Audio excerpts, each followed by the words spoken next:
Welcome everyone to this next edition of DockTales. We're happy to have you with us. I'm Kim Russo. I'm the director of AGLCA. Today I am really excited to, most of you probably know the Creeches, but to introduce some of you to the Creeches and to reintroduce others of you to the Creeches. So with me today are Kay and Robert Creech. You see them there on your screen. Kay and Robert are Gold Loopers. They are advisory council members for AGLCA. They are frequent speakers at our events, and they are also our current Harbor Hosts of the Year, and they are the first to be the two-time winners of the True North Harbor Host of the Year award. So they won, I want to say the first time was 2012? 2012. Yes. And then again for service in 2019. We're actually in the process right now of voting for their successors for Harbor Host of the Year for service in 2020. So Robert and Kay Creech, thank you for joining me on DockTales. I appreciate it. Hello, Kim. Hello to all the loopers out there. Thank you for the wonderful introduction, Kim. And, you know, Kim did say this is DockTales, so I hope all of you have your favorite, there's your wine glass, Kim. Right. Mm-hmm. And welcome to our home. Well, and thank you. And Robert and Kay are pretty famous for hosting DockTales on their porch. If you're coming through their home port, which is? Southport, North Carolina. Robert's also pretty well known for mentioning that a few times during his presentations. But yes, they are the harbor hosts in Southport, North Carolina. And let's talk, these sessions are designed for some of our Gold Loopers to just share the stories of their great loop adventures, because I think more than anything, a lot of the planners just want to know what it's really like to be on the loop. So let's start a little bit about, tell us when you did the loop and what made you decide at that time the loop was something for you. Well, I'm gonna make a long story out of that, Kim, and you cut me off anytime you'd like to. Well, I will definitely do that, but I don't think it's going to be necessary. Kay and I married in 1968. 1972 was a big year for us. We moved to Southport. We had our first child, and we bought our first boat.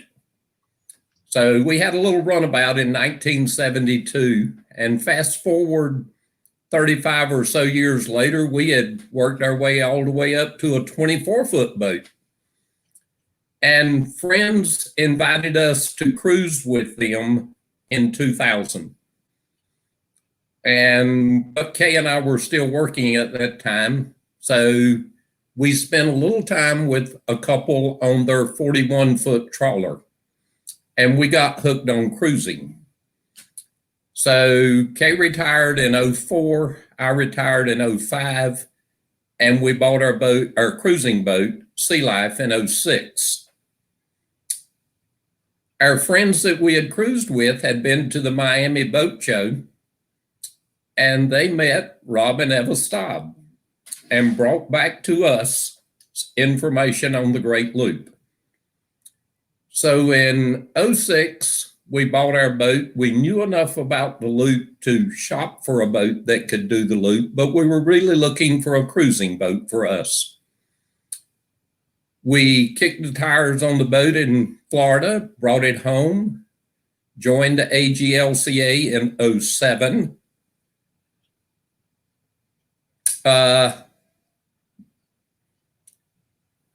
Attended the rendezvous in spring of 08, which was in Charleston. It was over across the river. Yep, over at Patriots Point. I think that was one of my very first rendezvous. Yeah, yes. It was. And in May of 08, we left on the loop. We had 7 grandchildren at home. The youngest was 2 months old. We had none born while we were on the loop, and we now have 12. So we just got excited about cruising, and cruising in a boat like we cruise on the East Coast with made it perfect for doing the loop on. Mm-hmm. Go ahead, Kim. Go ahead and tell us about your boat. Okay. Give me a little screenshot of the intro slide. Yes, I can absolutely do that. As we cruised with the couple for several years while we were still working, we realized what we wanted was a boat with 2 cabins, 2 bathrooms, specifically wanted a sun deck, and that is truly where we spend 95% of our time, a fly bridge, fully enclosed. This boat, that is our boat on the intro slide. We're entering the Trent Severn Waterway in '08. We still have that boat. We've put about 30,000 miles on that boat so far. It is a 1990 Jefferson. It was 16 years old when we bought it. Kay specifically said she wanted a dinette down and a galley down, a sun deck, and a fly bridge. The rest of it is just wrapped around the boat. There's a forward cabin for guests with a full bed and a full bath. And we have a center queen in the back below the sun deck. And it has been the perfect boat for us. It's now over 30 years old. Somebody's probably going to ask me, it's got twin Cummins 6B engines. They're 300 horsepower each, 6 BTAs. We burn about 4 gallons of fuel per hour at 8 miles per hour. And that is our target speed, to travel at 8 miles an hour. Gives us a 40 to 45, maybe 50 mile day comfortably. But that's our boat. And she is beautiful, and I've had the pleasure of actually exploring her at a few rendezvous. And like I said, she is a beauty. Are we done sharing this for the moment, Robert and Kay? Well, I'll go ahead and point out the slide at the bottom. Yeah, this one here. Mm-hmm. That was a picture taken on the Great Loop, and that is in Chicago. And those are all loopers. We traveled with, on and off during several parts of our loop with those people. We still today stay in touch, visit, and travel with those people. And those are people we didn't know before we started the loop. We met them along the loop. We actually met 2 of them at the rendezvous in Charleston that spring of '08. And the rest we met along the way and were comfortable traveling for days, weeks, and months at a time with them. So, and we still travel and visit and stay in touch with those people on the loop. And of course, the other, that's our boat name on the back of our boat in the upper left. That is Sea Life. Sits here in front of our house. And that's the day we completed the loop. Now, someone's going to say, maybe a question, maybe you would, Kim, of what some of our biggest challenges on the loop. And I'm going to just say, while we're looking at that picture, we stayed on the boat for 3 weeks after we got home, sitting in front of the house because we didn't want it to end. We did. So that was a big challenge, was getting off the boat when we got back. And I love that story that you tell, because it really does say a whole lot about the change going from being on the loop and doing that full time and arriving back home. And I'm assuming the grandkids came and visited you on the boat during that time when you were still avoiding going inside? Yeah, they met us at the dock coming in that day. Actually, our middle son and his family traveled with us from Georgetown to Southport the last 3 days of the loop. So, yeah, we had lots of neighbors and family come down, but we stayed on the boat. Well, and I hear from a lot of loopers that there's kind of this post-loop letdown. And since you have a dock right outside your house, you were able to kind of prolong that transition, so to speak. We did. But, tell us about some of those friends that we see in the picture. And, this post-loop letdown, it's a real thing. How do people tend to deal with that? We still stay in touch and travel with those people. The one in the middle eating the ice cream cone, that's Lewis. Lewis and Diane, great friends of ours. We still boat together. They are at Legacy. Kay and I decided not to go to Florida this year because of COVID. Lewis and Diane did. Larry and Margie in the picture, they're down in Marathon now. Mhm. Bud and Muriel don't boat anymore. They've gone to motor coach camper, but those are people in the picture that we still stay in touch with, and we still boat with and visit and have a lot of fun. They're our extended family. Yeah. And I want to stay on that topic for just a second, if you don't mind, because a lot of people ask us questions, and we see lots of posts about people who are looking for buddy boats. And for those who have been involved with AGLCA for a long time, and for you two who looped in '08, when social media wasn't quite what it is today, I think, how did you go about meeting those buddy boats? You traveled with them on and off, but it was it seems like much more of kind of an organic thing to run across them. It is organic. Talk about that. Yeah, buddy boats have to develop. You can't plan that in advance. The first we met were Larry and Margie, and they were on a 55-foot Hampton, really nice boat. And we were traveling at about 9.5 miles an hour. Now, I'll say on the East Coast, you don't meet as many of those boaters as you leave Florida and you're headed up the East Coast, because you get very spread out on the East Coast. You start getting funneled back in New York when you get to the Hudson River and Great Kill Yacht Club across the river. I was going to mention John and Julie at the Great Kill Yacht Club. You know a lot about New York, but you don't know the Great Kill Yacht Club until you get on the loop. So some of our harbor hosts up in New York are John and Julie. So, but the buddy boats have to develop. As our friend Eddie says, you got the go fast looper and the laid back looper, and they can't be buddy boats. See, that just doesn't work. So you find a boat that travels at the same speed. You find a female on the boat that gets along really good with your wife, and a male on the boat that you get along really good with. And then when you get to the dock in the afternoon at 1 or 2 o'clock, the ladies can spend time in the shops and shopping and looking, and the guys can go do the guy things, go to the hardware store, whatever.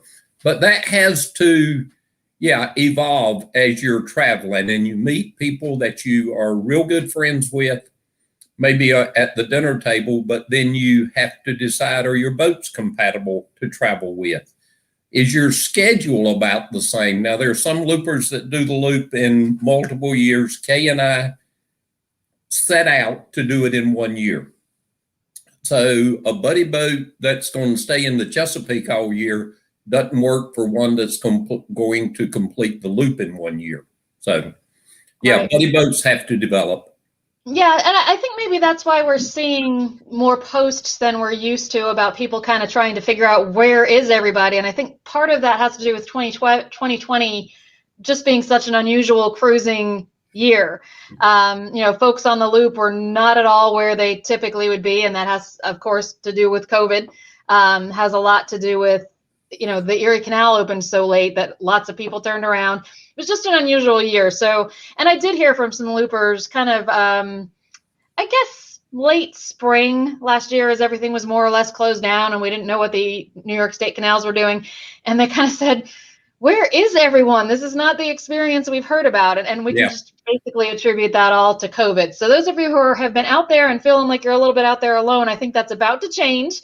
And why don't actually, Robert, if you would, because we also get a lot of questions recently about kind of that traditional looper time frame to be going around. And since you did it continuously in a year, you kind of did it on that traditional pattern.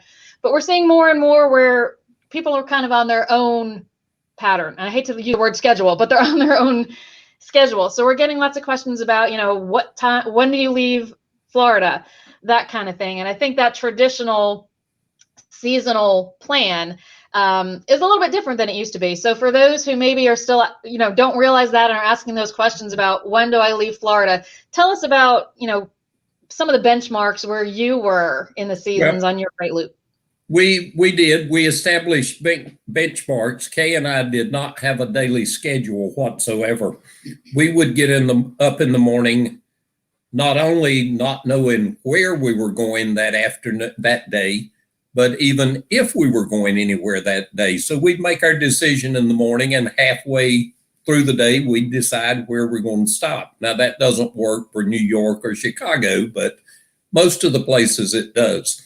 But no, traditionally, as you show on your slide at the rendezvous, it's spring on the East Coast, summer in Canada, fall on the rivers, and winter in Florida. And don't tie yourself any tighter than that. That's really the way to relax and do the loop, is lay it out seasonally, whether it's 1 year or 8 years. And the natural tendency is to think, I've got to leave now so I get there in time. And you always end up getting there early. The year Kay, and I saw your survey, somebody was posting a survey of when loopers were going to be leaving Florida. And the majority of them, the last time I saw it, was showing up in early April. That's not bad. That's a pretty good time. If you're leaving in early March, you're ahead of the curve, unless you're going to drag your feet really deep in the dirt. The year Kay and I left on the loop, we left here May 14th. Now, we attended the rendezvous in Charleston. Had to be April, I think. That would be about right. Yeah, I think it was. Came home, got the boat ready. We left here May 14th. We wanted to be somewhere close to New York in June. We wanted to cross into Canada in early July. We wanted to come out of Canada in late August. And we wanted to be down to Chicago by mid to late September. Now, that's being on the lake in September, but that worked great for us.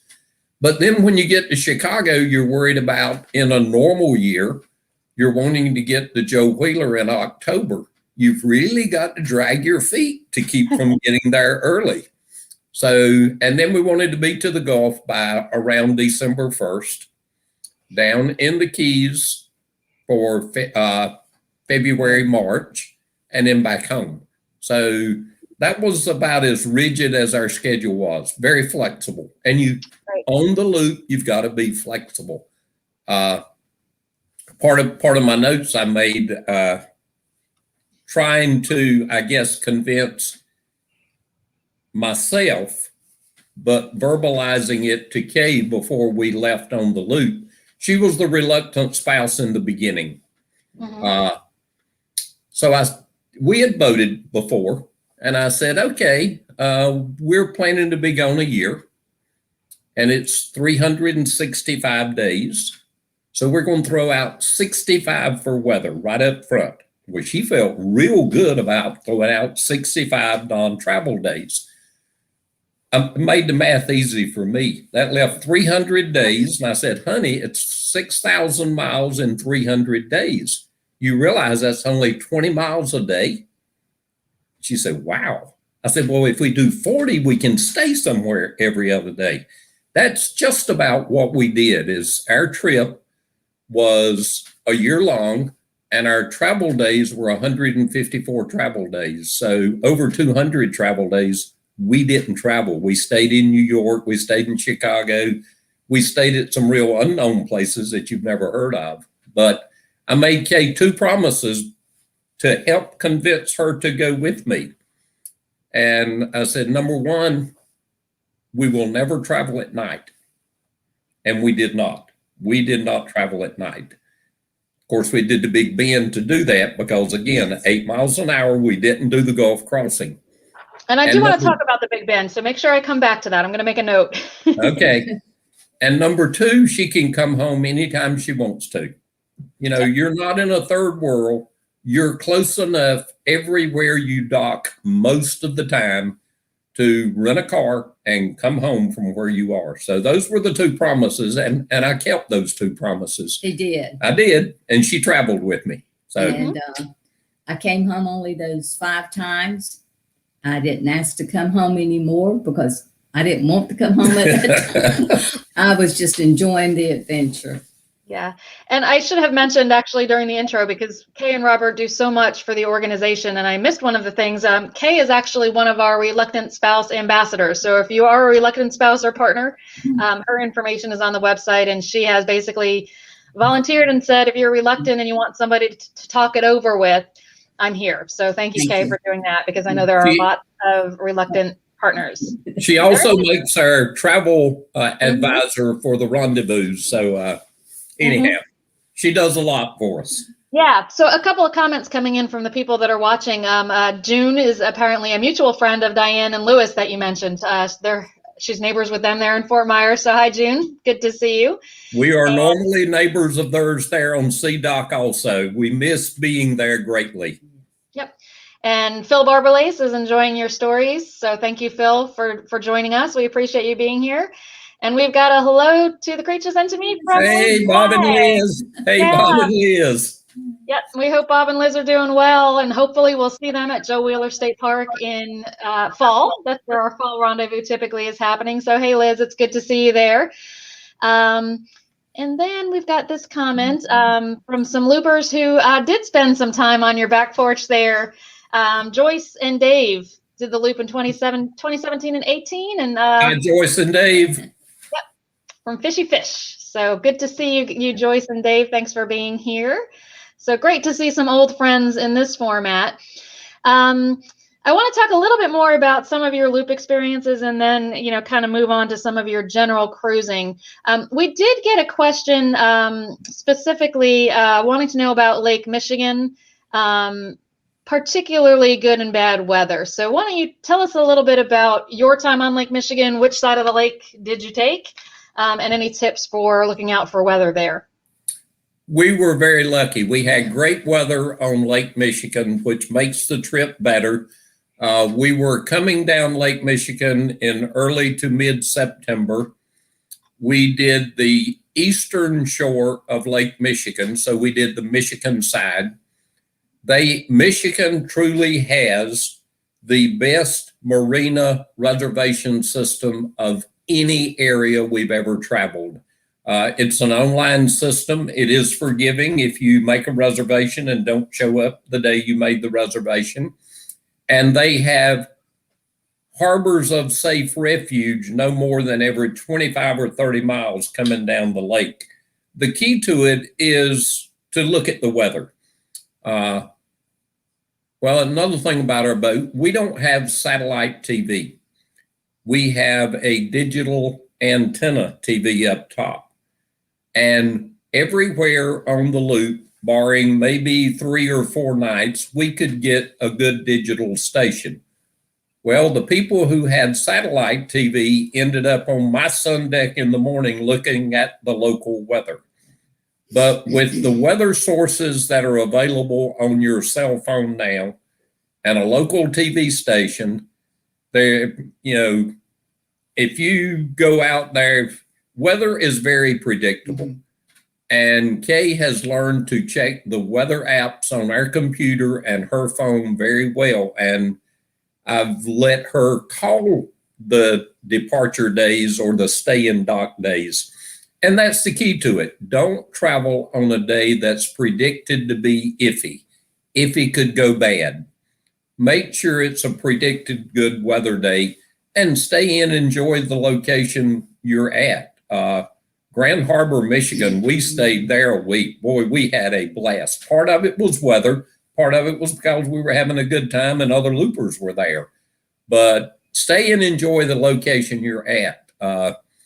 I'm probably going to deviate a little bit here on us, Kim, but as you travel on the loop and you're planning the loop, the locations like maybe for us as we're leaving Baltimore, Maryland, New York, Chicago, certainly down in Florida, Miami and Fort Lauderdale, but it's all those places you've never been before. And plan on staying 2 or 3 days at those places that you've never been before.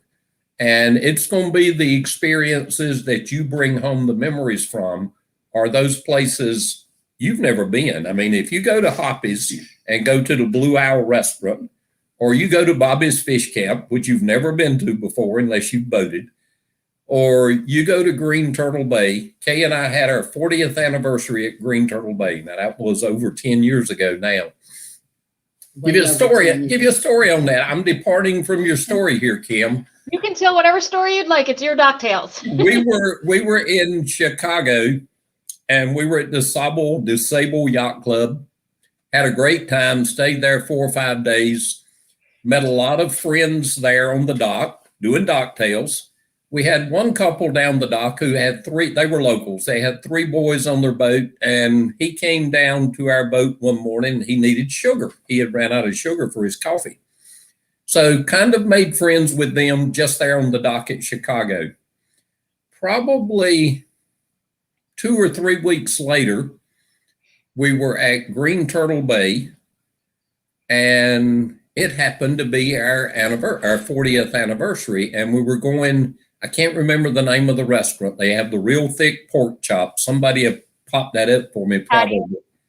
Probably Patty's. Patty's. Mm-hmm. So we went to Patty's that evening for our anniversary dinner. And unbeknownst to us, Patty's, at least in 2008, did not serve alcohol. So we ordered our tea for dinner because we couldn't get wine.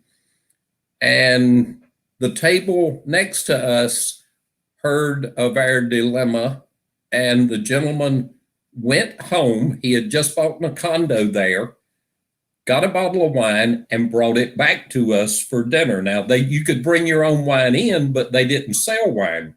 Well, it was the guy from Chicago who had borrowed the sugar from us 2 weeks earlier. So stories like that are lifelong stories. You can't make that up. You can't buy it. It's what the loop's about. Yeah, exactly. And we hear that from so many, and kind of more examples of that. We're hearing from another of your Fort Myers dock neighbors that are missing you from Carousel. They're in Fort Miss Myers. You guys. Thanks. And then we've got Karen, who's appreciating learning from those who have gone before her. So thank you for sharing all of this, Robert and Kay. So I do want to talk about the Big Bend, because the Gulf crossing seems to get a lot of attention. And those, as Eddie Johnson would say, those who are in go fast boats can do that as a daylight only crossing. But those who are in laid back looper boats like Sea Life, it would be an overnight crossing to go the 170 or so statute miles from Apalachicola over to Tarpon Springs.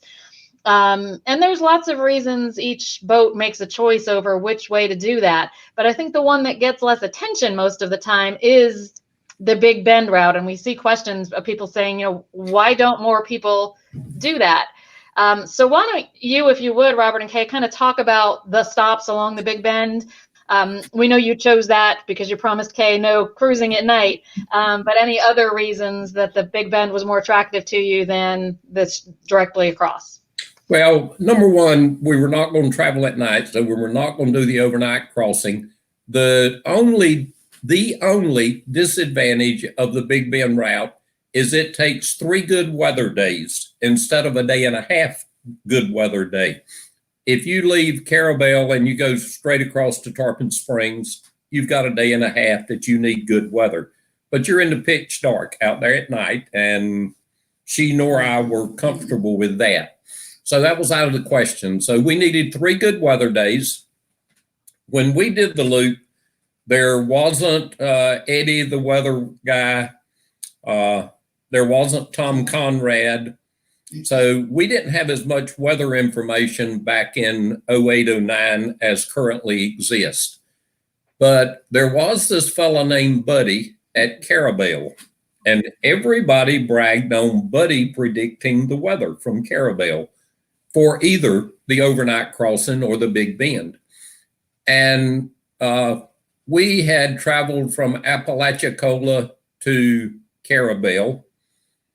And by the way, I told you we wanted an extra room so people could travel with us. We had friends or family with us 12 weeks of the loop while we were traveling. And I actually had a friend from Southport who joined us and was traveling the Big Bend route with us. He was on my front porch this morning, and we were talking about the Big Bend travel. Mm-hmm. So we pulled up at Carabel that afternoon coming from Apalachicola, and Buddy said, I'd really love for you to stay with us a week. And if you don't leave tomorrow, you will stay with us for a week. So we took his advice, and early the next morning, we left Carabel, and it was kind of foggy that morning. It delayed our departure about an hour, and we went to Steinhatchee.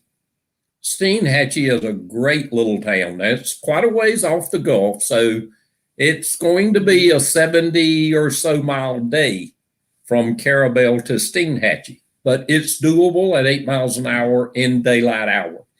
So we stayed one night. That's really all Steinhatchee's probably worth is one night, but we had a great time. The next day we traveled from Steinhatchee to Crystal River, again, close to a 70-mile day. And then from Crystal River down to Tarpon Springs, and we're back in protected water at Tarpon Springs.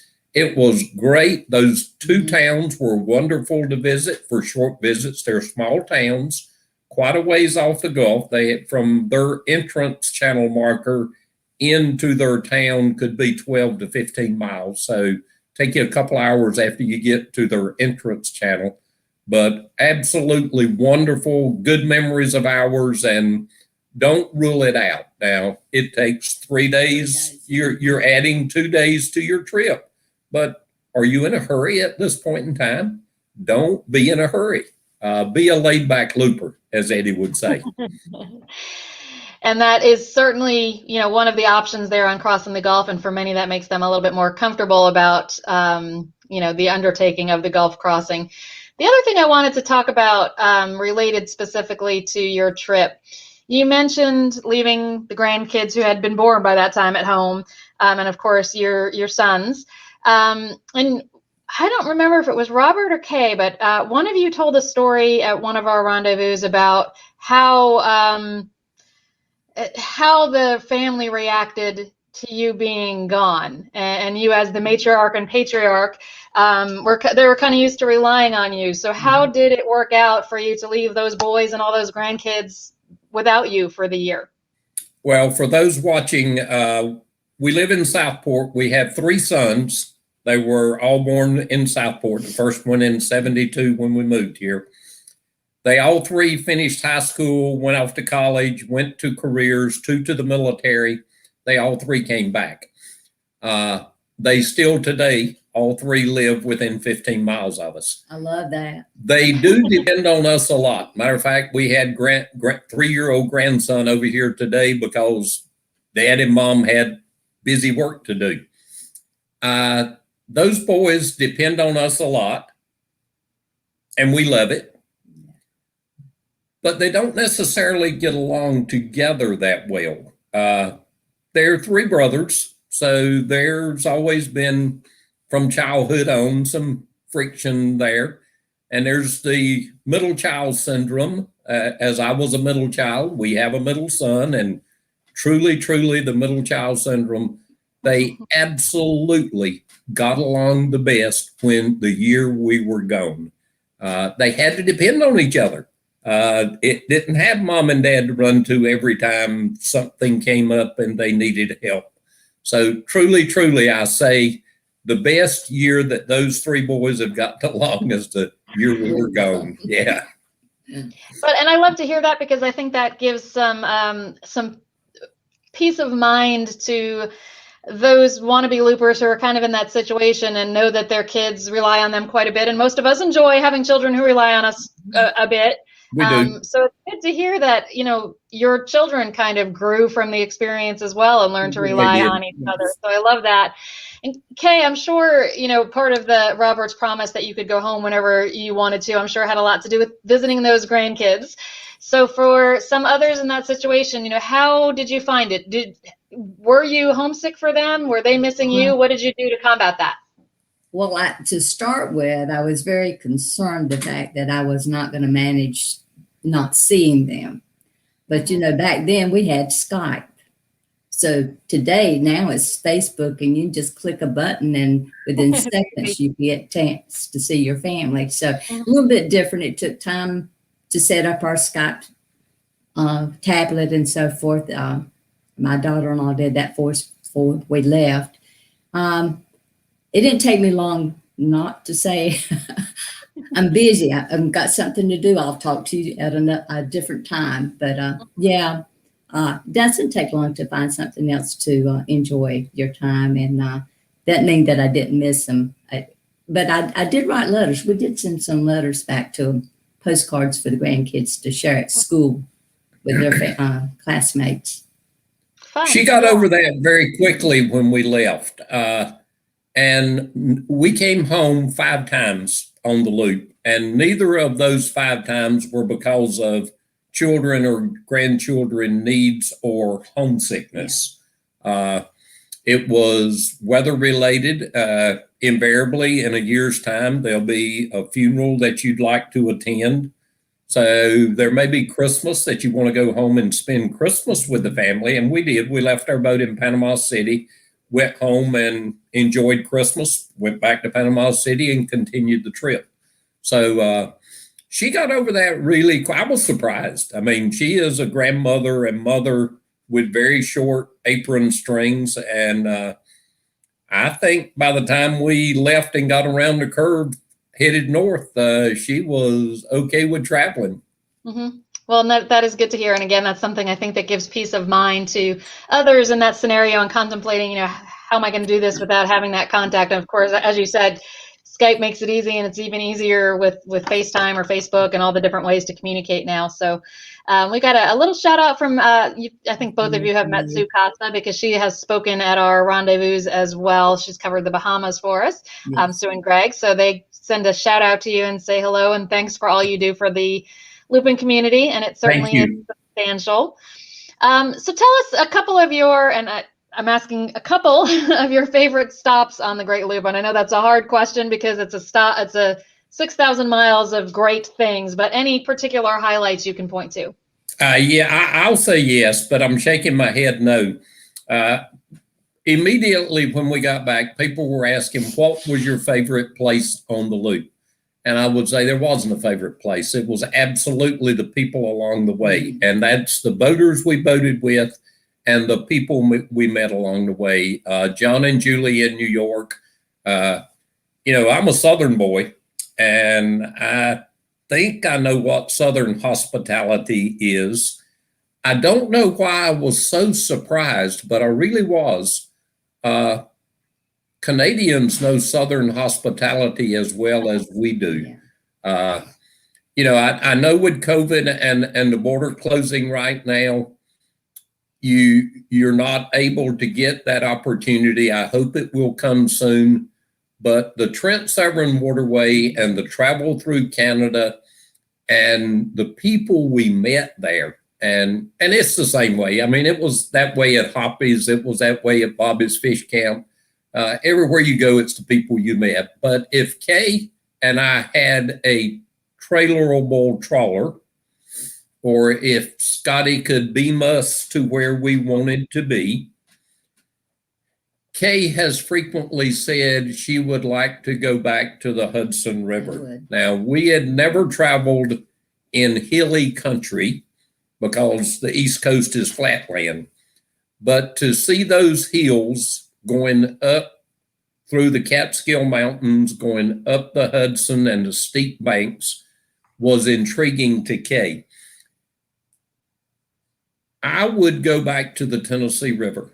If that was beautiful too. If I had a chance to boat, when we were traveling down from Chicago, we realized we were going to get to Joe Wheeler a little too early, so we rented a slip for a month at Joe Wheeler. Mm-hmm. And we got there a week early. We socialized with a lot of other loopers coming in. After the rendezvous was over, a group of about 6 of us went up to Chattanooga. That's a side trip for you who haven't studied the loop. And that was spectacular. Going up, and you're in October, late October. It's the best time of the year for the color change. Uh-huh. It was like riding through a rainbow. It really was. Beautiful colors of fall leaves and all on the trees. So I guess I've given you 2 of our favorite places, even though I say I'm not going to say what they are. But that trip up the Tennessee River to Chattanooga was spectacular to me. Yeah, and I'm not sure if you went at that time with Jerry and Jenny Reeves. No, ma'am. But No. Jerry and Jenny keep their boat. They live here in Charleston, but they keep their boat there at Joe Wheeler State Park, and spend the summer with the boat. And for the past few years, they've been back to kind of leading that flotilla up towards Chattanooga from the rendezvous. So that's been a great experience for many. Definitely a popular side trip. Also, I was saying we rented a slip for a month at Joe Wheeler. When we came back down the river from Chattanooga, we pulled back in at Joe Wheeler and we stayed a couple of nights because it was still within our month time frame. So it was free dockage at Joe Wheeler when we came back. So, but that is a side trip, and the side trips on the Great Loop are spectacular too. So study the side trips. I wanted to say for the new loopers who, like Kay and I, when this idea was first even heard of in early 2000, people sometimes ask me, well, how do you start learning about the loop? Certainly our rendezvous and what we do online now is good information, but the absolute best, what I call the 50,000 foot view of the loop, is the Skipper Bob book. And I don't belong to Skipper Bob. He don't pay me anything for saying it. You should, though. There's one of the Skipper Bob books. The one I have was titled The Great Circle Route. It has now been retitled to The Great Loop, but it's about an 80-page book that gives you an overview of the Great Loop, the specifications for air height, draft, etc., that you would need for each route. And that's where I got my target time frame from also, was out of the Great Loop, that Skipper Bob book. I'll tell you another side story. Skipper Bob wrote a set of books, and in spring of 2008, Skipper Bob had passed away, but his wife Elaine still attended the rendezvous shortly after his death. And she happened to be at our table one evening at the rendezvous in Charleston, and she had cleaned things out of their boat and were giving away things that they had on their boat. She gave us their Canadian flag, and we had it embroidered with her and Skipper Bob's name on it, and we flew it in Canada. We tried to give it back to her when we got to Joe Wheeler, and she wouldn't take it back. So we still have that. But the Skipper Bob book of the Great Loop or the Great Circle Route is absolutely the best overview to get your feet on the ground of doing this trip of any book I've seen. Yeah, and it's a great kind of introduction and answers a lot of those frequent questions. And even though sadly Skipper Bob did pass away, I think that was 2008. I think that's the date you had given. Those books are now kept up to date by the folks at Waterway Guide. So Ted Staley, who is also a Gold Looper, is one of the folks responsible for the Skipper Bob book. So it is being maintained. So just because he's passed away more than 10 years ago, any information that has changed is being updated. But honestly, I'm not sure too much changes in that kind of an overview because it's really kind of giving you the basics of the Great Loop route. So your Great Loop was a little bit more than 10 years ago, but you are still extremely active cruisers. As you said at the beginning, you typically take the boat from your home in Southport to Fort Myers for the winter every year. So what is it about the cruising lifestyle that keeps you going back and forth in most years? And this year, of course, it is an exception, but what is it that keeps you wanting to take Sea Life and do these extended cruises with her? Okay. She said she wants to do that. I'll start. It's our time together. Yeah, we spend a lot of time during the summer months with our children and grandchildren, but to have, and I'm also looking warmer weather, but it's our time that we can have to ourselves or get a chance to visit again with people that we did the loop with or meet a lot of new people. And it's a new journey every day. You get a chance to see something new on the waterway, and I enjoyed that. So we have done that trip. I think 19 round trips. I can't keep up with it. We love it just as much today as we did in 2000, the first time we ever did that trip south. We see new things. We visit we find little out of the way places that we hadn't been before. It's truly the trip, but then it's the extended family. It's the people that have chimed in while we've been here from Legacy, who are, neighbors of Lewis and Diane down there that we've met along the way. And nothing excites me more than to see those people again year after year. So it's the extended family. It's the trip. It's the little side places that we go to. Again, you had kind of asked me what were some of my favorite stops from here, even to Fort Myers. And traditionally, it would be, the Georgetown, Charleston, Beaufort, Savannah.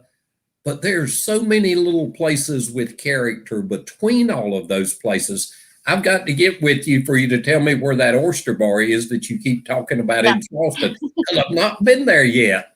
So yes, next time you're coming through, I will take you there myself. it truly is our time on the boat. We love for visitors to travel with us. Now, my sister and her husband make that trip with us. We've had other friends make that trip with us. They have their own private area in the boat, which we appreciate being able to have that. But it's a good getaway every year, and we miss it a lot this year. Yeah. And so we've got a few more comments. Linda and Dave Olson are thankful for you sharing this information. You're welcome, Linda and Dave. And if anyone who is watching us on Facebook right now has any questions, we are happy to take those and answer them for you.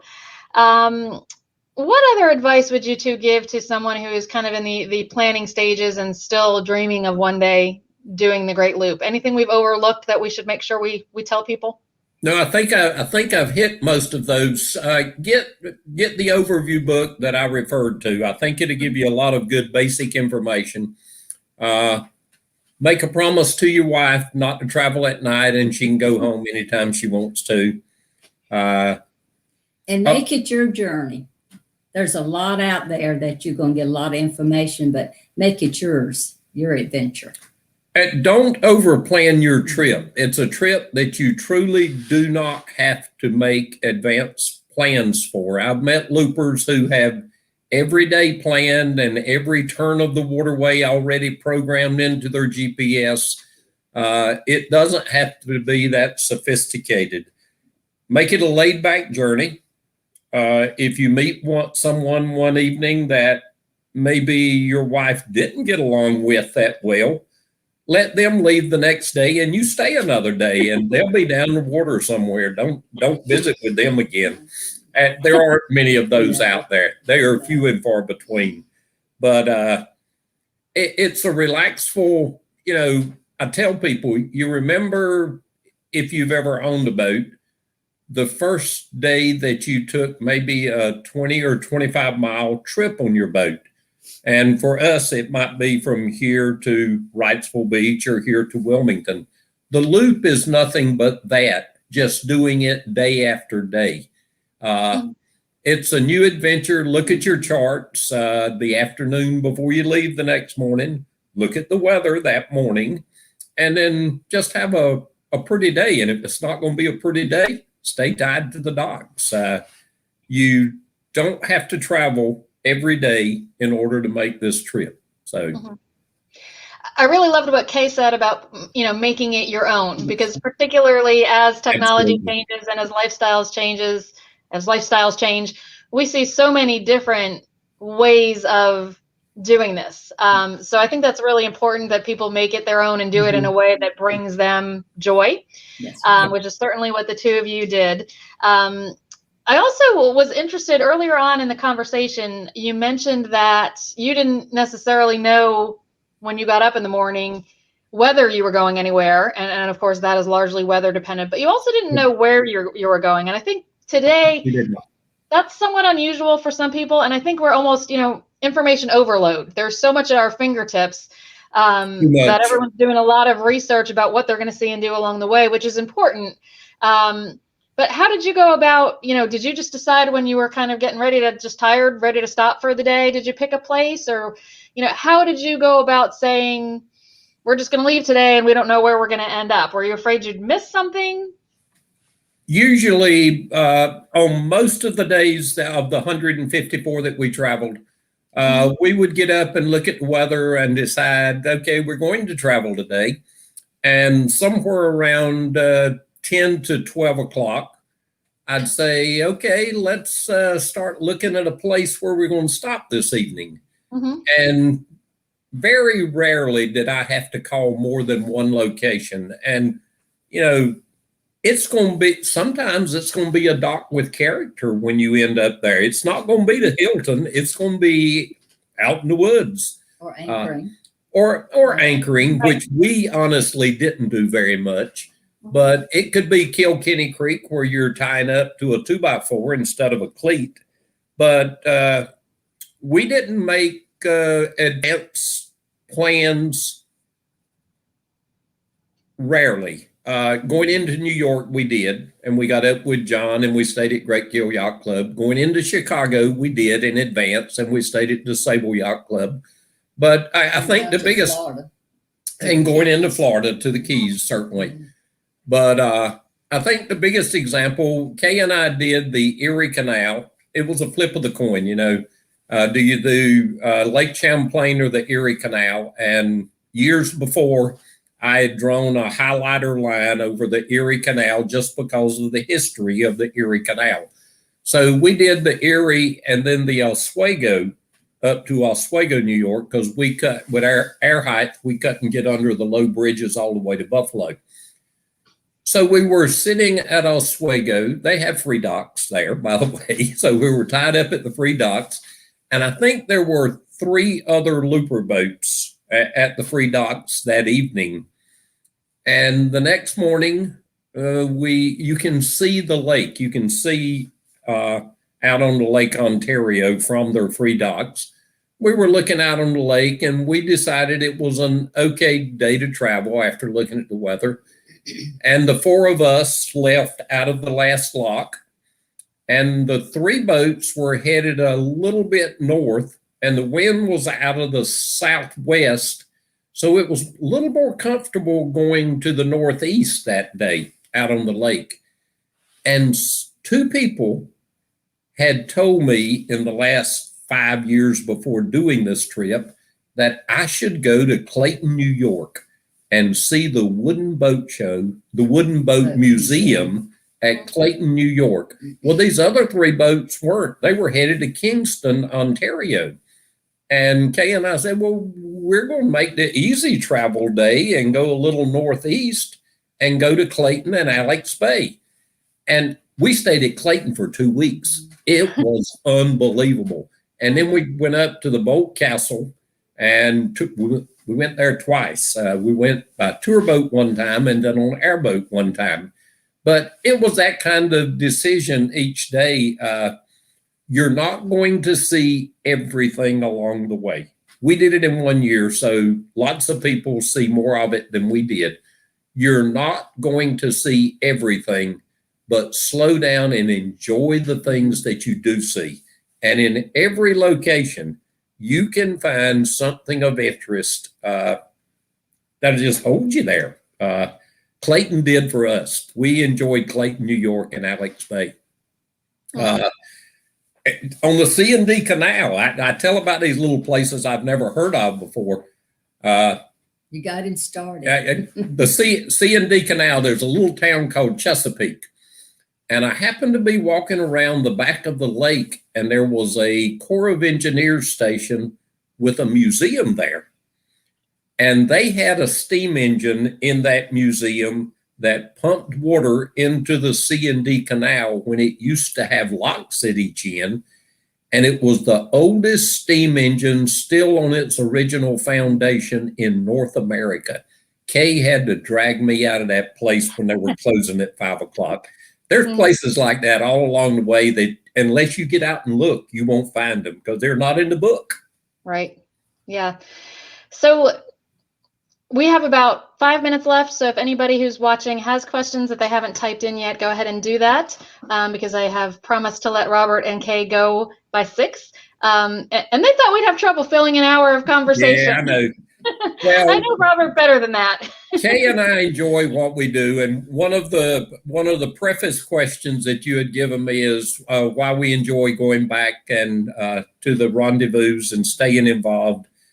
It is so great to sit down when we do Joe Wheeler or Norfolk, and it's a round table of 8, and to see people across the table who the light switch goes on and they realize that the average person really can do this trip. It is doable. I'm not an old salt. There's very few of us who do the loop who are old salts.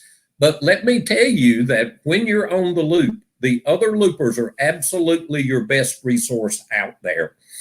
There's going to be mechanics.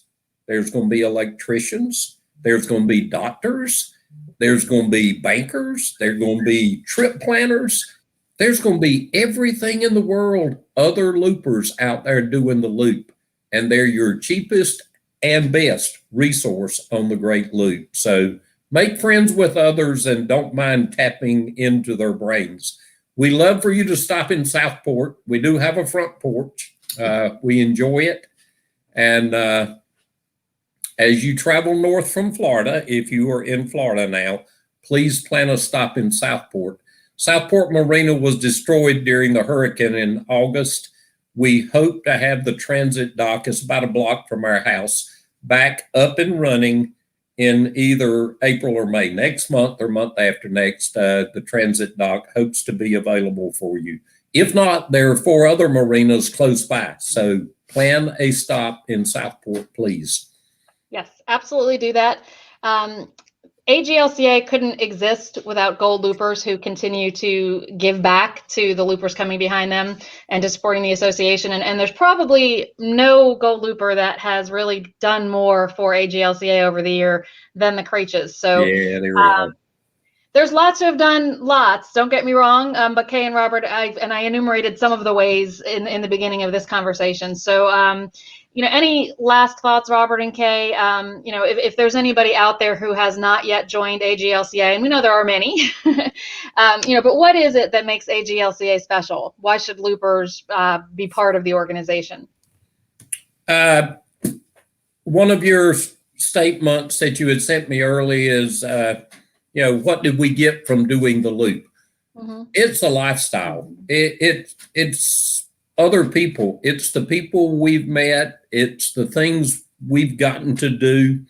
It's the enjoyment of giving back. That couple that allowed us to cruise with them in 2000 before we ever had a boat, mm-hmm. I'm still paying them back. And it encourages me. One of those is no longer with us. Miffy died. It was Charlie and Miffy Williams, and Miffy passed away last year. But they allowed us to cruise on their boat, and they shared with us, and we're still paying it forward. And I can't ever pay them back enough. But it's the enjoyment that I get out of meeting the people that we have met along the way. And I will be there. If I hate dearly that we can't be in Norfolk this year, or we couldn't be at the Looper Palooza down in Fort Myers. And I surely hope that I can see many of your faces at Joe Wheeler in the fall. We are very hopeful, and we are starting to get lots of questions about Joe Wheeler. It is scheduled for October 18th through 21st. As far as we can tell at this point, we are hopeful that we can go ahead and have that in person. But of course, that remains to be seen. So it, like so much in this COVID era, is still somewhat tentative. Thanks, Alex. Yep, and there's Alex. Hey, Alex. But hopefully we'll see the Creeches and many of you at Joe Wheeler State Park, which is the site of our fall rendezvous in mid-October.